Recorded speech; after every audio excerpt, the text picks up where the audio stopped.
Hey, what's up YouTube? My name is your boy Ghosties and I'm back with another banger of a video. In this video I'm going to be talking about high school. Again. And don't worry, this time I didn't almost die. But the school may or may not have almost burned down. Anyways, somehow I was able to survive the first semester of high school. But now, I'm in the second semester, and shit is starting to get interesting.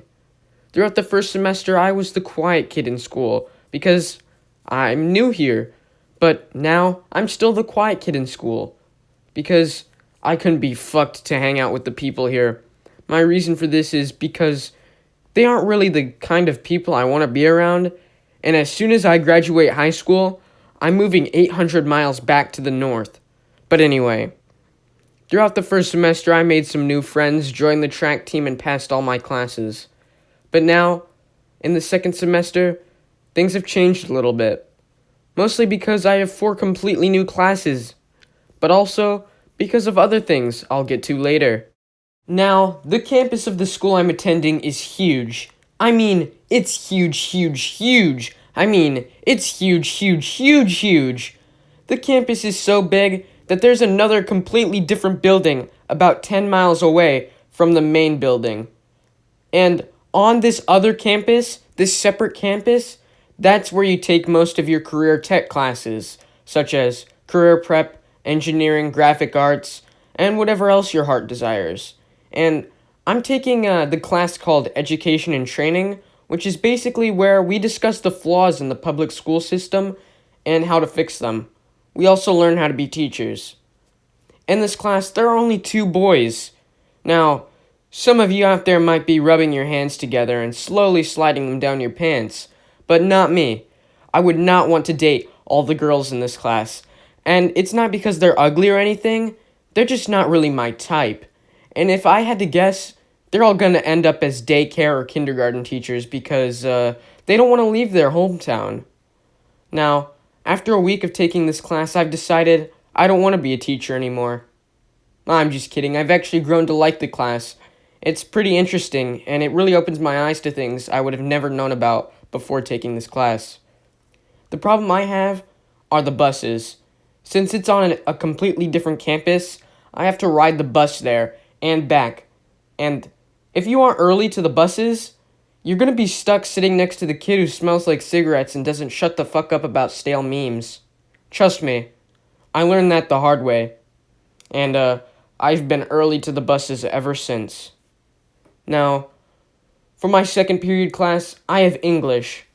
And let's just say that class is amazing. The teacher is great, and the material is not boring. We just read a short story called The Scarlet Ibis, and I'm not even gonna lie, I started tearing up. We also did a project called the Sentimental Object Project, where you bring in a sentimental object, present it, and then write an essay on it. And I'm not even joking, I almost cried. Not only when I was presenting, but also when the other people were presenting. One of the other students brought in a paw print of her dead dog. That one hit me right in my feels. Anyways, my third period class is geometry. And I haven't even gotten to meet the teacher for that class yet. This is because she recently had a baby, and she'll be out for the next 2 months. So, we have a long-term sub. There hasn't been a single day so far where I haven't gotten 3 hours of homework from that class.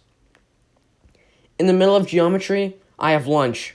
And in this lunch period, there's this girl. And it didn't take many brain cells for me to realize she has a crush on me, because she always sits next to me at lunch. And she doesn't do anything but make the situation awkward, because she never starts the conversations. I always have to do it. And I don't have very much to talk about besides tits, ass, and video games. Anyways, the other day she finally brought up a topic, and of course, her topic was Valentine's Day. And she said something like, "Valentine's Day is coming up, and I don't have a Valentine." And I responded by saying, "Neither do I." And then there was an awkward silence for the rest of lunch. Now, a few days ago I was sitting in my geometry class starving, because it was almost lunch, and my tummy was rumbling. But suddenly the fire alarm started to go off, and for some reason no one moved, We all just sat there and stared at the alarm. The teacher told us to stay as he went and peeked into the hallway. He then shrugged and instructed us to leave the building. We all just assumed they were testing the fire alarms like they were earlier in the week, until another teacher started to yell for us to move and that this was not a drill. After she said that, the intercom came on, informing us that this was indeed not a drill, and people started to panic. Now, I was on the third floor, so not only was there absolute mayhem, but my poor little legs that were sore from track practice had to go down 3 sets of stairs. When we all got outside, it was cold as balls out there, and I was getting an unpleasant draft up my leg. I was miserable. I had to stand outside in the freezing cold because some asshole pulled the fire alarm because they thought it would be a good prank. Not only was I hungry, I was also starving. But after the whole incident, everyone just went about their day, and I went to 4th period, health, but I was still butthurt. And that 4th period health class is actually pretty fun. It's completely online, so I'm working on completing all 9 weeks worth of assignments in 2 weeks, and I'm already halfway done. Anyways, that's gonna do it for today's video, guys. Like and subscribe. See ya!